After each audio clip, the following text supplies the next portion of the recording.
Je fais un petit lancement et après je suis à toi. Est-ce que tu es prête ? Je suis prête. Tu as envie de la faire cette entrevue ? Bien sûr. Je suis tellement heureux de l'avoir à côté de moi. Ça fait des astres. Des astres, non, ça se dit pas. Oui, si. Ça dit des astres ? On a vu passer les astres. On a vu passer les astres. Astrologie.com. Bonjour, je suis Christine Haas en interview. Oh l'angoisse, t'imagines ? Donnez-moi un numéro entre 0 et 1, si possible un chiffre impair. Je vais vous donner le 14. Très bien. Le 14, ça fonctionne ça va pas entre malheureusement. les chiffres. Non. Ok, très un bien. chiffre impair, C'est donc pas un 1, peut-être 1,4. On part sur 1,4. 1,4. 1,4. Vous allez avoir un avenir rose et pas murge. Voilà. Ce n'est pas de moi, c'est de Gad Elmaleh, rose et pas murge. Très bien. Je cite les auteurs. Salut à tous et bienvenue sur Hashtag. Notre invitée du jour, elle est youtubeuse, elle est comédienne, elle est chanteuse, elle est tout à la fois. C'est Lola Dubini qui est avec nous. Hashtag Bonjour. trop de talent, quoi. Générique, générique, c'est parti.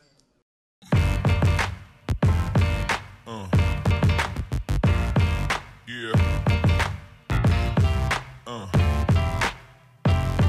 Yeah. Allez, Salut Lola, ça lancement. Bah oui, écoute, ça va et je toi ? crois que t'étais en kiffance sur le lancement, ça m'a fait plaisir. Ah ouais, moi j'étais. Bah, je pense que ça se verra à l'image. J'étais genre. Ah ouais, Ouais. classe. Ouais. Là, c'est bien tout toi. Ça On m'impressionne. va parler du coup du spectacle ado qui se joue au grand point virgule. T'as vu comment je me reprends en mode sérieux parce qu'on est là aussi pour parler de l'actualité On et de bosse.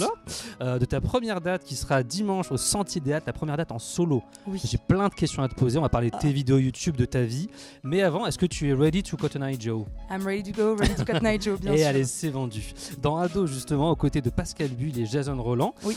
comment tu peux résumer ton personnage en un hashtag ? En un hashtag. Ouais, Oh, juste c'est un comme ça. dur. Hashtag. Ah, c'est dur Hashtag parce qu'en fait. galère, ouais, il y a...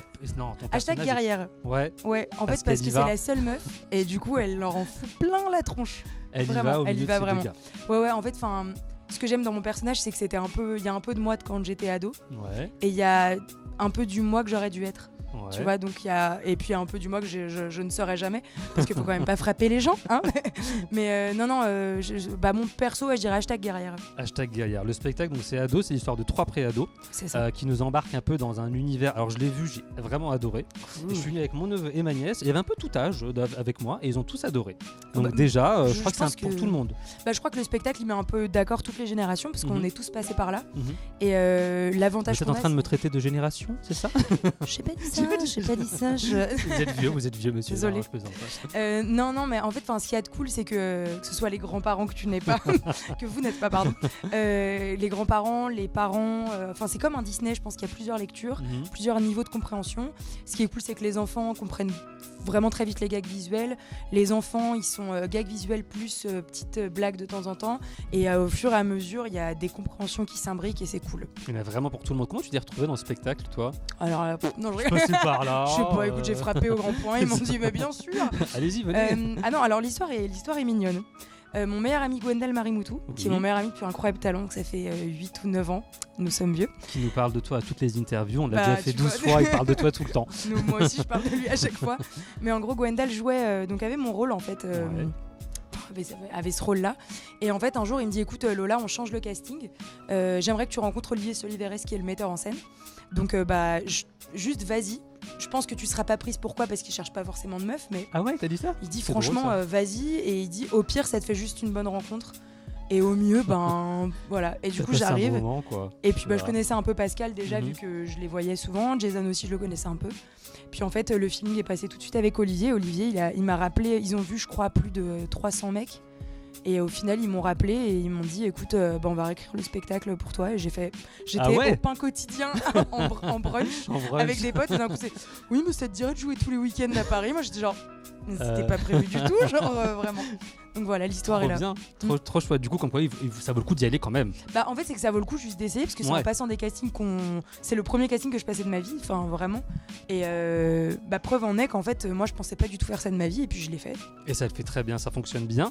Et dans le spectacle, il y a pas mal de moments d'interaction. Ouais. Vous êtes très généreux avec le public, si tu vois ce que je veux dire. Je ne Trop je généreux. vais pas tout dire, mais vous êtes très dans la générosité. Est-ce qu'il y a des gens qui ont des réactions un peu drôles, un peu insolites, par rapport à tout ce qui se passe dans la salle? Alors dans le spectacle, c'est vrai qu'on prend pas mal à partie le public, c'est-à-dire que moi en fait je suis le personnage qui suis le plus en lien avec le public, c'est-à-dire que je suis souvent, je brise souvent le quatrième mur, ce qu'on appelle, c'est-à-dire que souvent je reviens sur scène et au lieu de parler à mes potes, je parle au public. Ouais. Et du coup ça j'aime bien cette proximité-là parce que ça fait, je suis un peu comme une complice. Et puis après il y a les gars aussi qui vont quand même pas mal à l'assaut dans le public et on a des réactions qui sont soit des gens complètement fermés, auquel cas, eux, on les évite un max parce qu'en fait, ça se sent direct. Le gars a pas Et envie, quoi. voilà. Tu peux pas. À un moment, on demande le prénom d'une femme et il y a une femme qui dit je te le dirai pas une première fois. Une deuxième fois, non. Une deuxième fois, je m'appelle pas. Elle avait pas Et envie. du coup, j'ai fait. Moi, en plus, c'était la première de l'alternant de Jason, enfin de la personne qui remplace Jason, Ouais. Yanis. Et là, Yanis, je lui ai dit pendant le spectacle, je fais eh ben, on va passer à quelqu'un d'autre. Bon, c'était super gênant. Et il y a des situations gênantes, mais on essaie souvent d'en tirer parti et de le rendre plutôt drôle. Ouais. Bah, c'est un très très chouette spectacle. J'ai bugué sur la fin, mais c'est pas grave. C'est un spectacle, car il y a un des personnages qui parle un peu comme ça. C'est Yanis, c'est ça. Yanis, du coup, il m'a un peu marabouté. Donc le spectacle est prolongé jusqu'à mai 2018. Oui.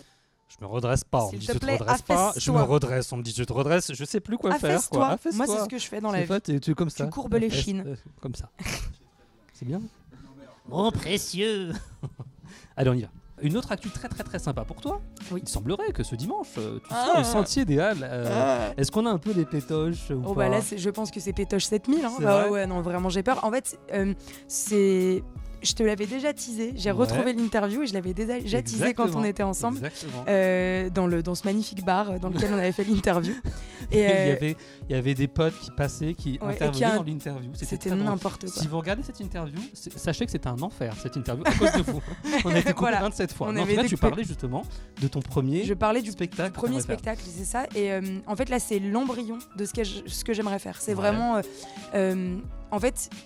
Antoinette Collin qui gère donc le Sentier des Halles et la programmation du Point Virgule Grand Point Virgule m'a appelé et me dit écoute, on fait un festival Drôle de Dames, est-ce que tu as envie d'un créneau, on te laisse 1 heure. Mais c'était il y a 2 mois, il y a 1 mois et demi, 2 mois, et moi je fais bien sûr, mais bien sûr, il n'y avait rien de prêt, sauf les chansons, tu vois, enfin certaines chansons. Et elle te connaissait parce qu'elle t'avait vu sur YouTube? Du coup, non, elle me connaît d'ado. Ouais, d'accord, en fait, on est, elle fait partie de JMD Productions qui produit la pièce et qui produit pas mal de spectacles et Jean-Marc Dumontet a les salles de spectacle. Donc en fait, on se connaît depuis 3 ans et demi en fait, et elle sait que j'avais envie de faire ce spectacle. Et Nicolas Vital, qui est notre directeur artistique, le savait aussi. En fait, tous me poussent au fur et à mesure. Ils me disent mais prends une date. Allez, cale-toi une date. Et là, j'ai dit allez, tu sais quoi, ils viennent vers toi, ils veulent une date, je vais faire une date. Et du coup, Nicolas Vital m'aide et Anne-Sophie Girard m'aide aussi à l'écriture. Et ça va être quoi? Ça va être de chansons, humour, chambour, chameur, je sais plus. Chameur. En fait, je dirais que c'est au-delà de l'humour, c'est plus de l'humeur. En fait, j'essaie d'expliquer l'état d'esprit dans lequel j'étais en écrivant les chansons. J'essaie de raconter en fait des petites anecdotes perso qui font rire mes potes et je me dis tu sais quoi, si ça fait rire mes potes, peut-être que ça fera rire d'autres gens. Et vu que mes abonnés sur YouTube, je sais que ils aiment bien les petites anecdotes que je peux raconter, je me dis pourquoi pas essayer ce format-là sur scène. Et là, du coup, ce que je vais faire dimanche, c'est vraiment un format comme une discussion en fait avec des potes. Donc, si tu veux, je m'attends pas à ce qu'il y ait la salle qui soit pliée de rire. J'ai juste envie de présenter mes chansons pour moi aussi essayer de passer à la vitesse supérieure et de construire un vrai concert-spectacle. Comme Anaïs dans le Cheap Show, tu vois, elle avait pu faire des trucs comme ça. C'est vraiment une envie que j'ai, c'est de partir à la rencontre des gens avec mes chansons, j'ai trop hâte. Du coup, si ça cartonne, ce qui va se passer évidemment, t'es trop mignon. Est-ce que du coup t'as envie de faire une résidence, une tournée, t'as envie d'y aller quoi maintenant? Là ouais, on y est. Tu vas dire j'attends qu'on me repropose dans quelques années. Non, en vrai, la chance que j'ai, c'est que Anne-Sophie Girard, donc qui a par exemple notamment coécrit La femme parfaite est une connasse avec sa sœur, on s'était vu plusieurs fois sur des scènes et à chaque fois elle me disait mais moi j'ai envie de te mettre en scène. Et moi j'étais genre elle est trop mignonne parce qu'elle se rend pas compte de ce qui je suis et tout. Et en fait elle m'a reproposé 1 fois, 2 fois, puis au bout d'un moment une 3e fois je me dis non mais attends, c'est-à-dire qu'elle y croit vraiment. Et en fait Antoinette est venue me voir pour cette proposition de date et j'ai directement appelé Anne-Sophie parce que je sais pas pourquoi, genre j'ai une confiance aveugle en elle, je ne sais pas pourquoi. Et Nicolas c'est pareil, je l'ai appelé et j'ai dit j'ai besoin d'aide et il m'a dit mais il y a genre pas de problème. Et c'est assez rassurant parce que c'est assez rassurant de pas se jeter seul dans le vide. Et s'il vous plaît, du coup, venez. Sinon, je vais être seule. Non, J'aimerais que vous soyez, mais je sais pas, des trucs qui me rattrapent, vos bras, au moins. C'est ça. On peut pas faire le sweep comme sur Insta. Voilà, Sweeper pour récupérer vos places, mais venez. C'est ça, je venez. pense que ça va être sympa. J'espère. Mais oui, ça va être sympa. Sur ta chaîne, en tout cas, YouTube, t'as presque 500 000 abonnés. Oui.